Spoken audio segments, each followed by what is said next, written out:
राय Arsalan Ali ज़राई university Faisalabad से हयातियाती ज़राअत में masters की डिग्री हासिल कर रहे हैं। घुघेरा खास में उनके ख़ानदान की 200 एकड़ ज़राई ज़मीन भी है, लेकिन ये अब काश्तकारी को बतौर पेशा नहीं अपनाना चाहते। एग्रीकल्चर पे टाइम देते हैं, उसके बाद हमें मिलता कुछ नहीं है वहाँ से, उस टाइम देने का फ़ायदा नहीं होता। वही टाइम अगर हम कहीं और दें तो हमें एक अच्छी इन्वेस्टमेंट करने के बाद एक अच्छा प्रॉफिट मिल सकता है वहाँ से। तो ज़मीनें जो हमारी जितनी भी हमने सारी लीज आउट कर दी हैं।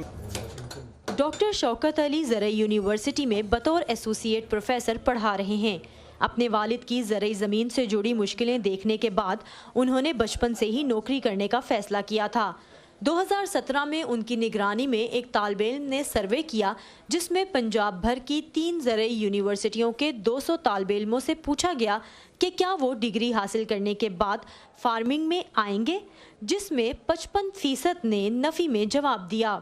डिक्लाइन एग्रीकल्चर ग्रेजुएशन के अंदर नहीं है। स्टूडेंट यहाँ आना चाहते हैं, ग्रेजुएशन करना चाहते हैं, लेकिन प्रॉब्लम ये है कि फिर वो फार्मिंग में नहीं जाना चाहते। एग्रीकल्चर में इंडस्ट्री है, जिस तरह से पेस्टिसाइड इंडस्ट्री है, फर्टिलाइज़र इंडस्ट्री है, इसी तरह से सीड इंडस्ट्री है, उसके अंदर बहुत सी जॉब अपॉर्चुनिटीज़ हैं।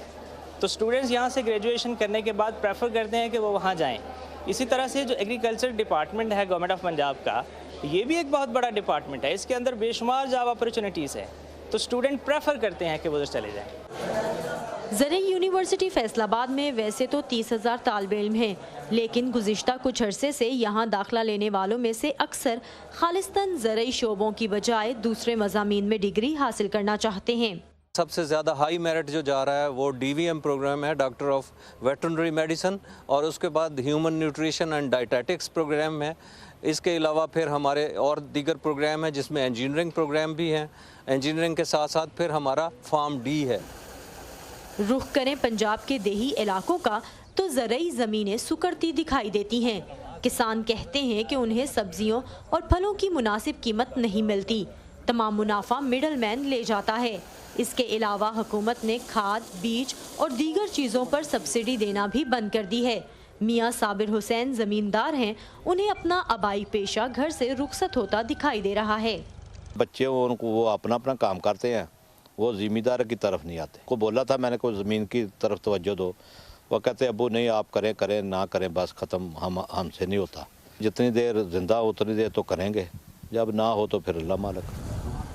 माहिरीन के मुताबिक वरासती ज़मीन हर 100 साल में 3 से 4 बार तकसीम होती है, जिसके नतीजे में 80% किसानों के पास 5 एकड़ से भी कम ज़मीन रह गई है।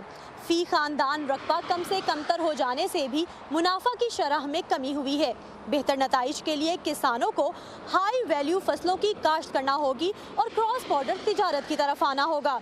समन Khan, voice of America, Faisalabad.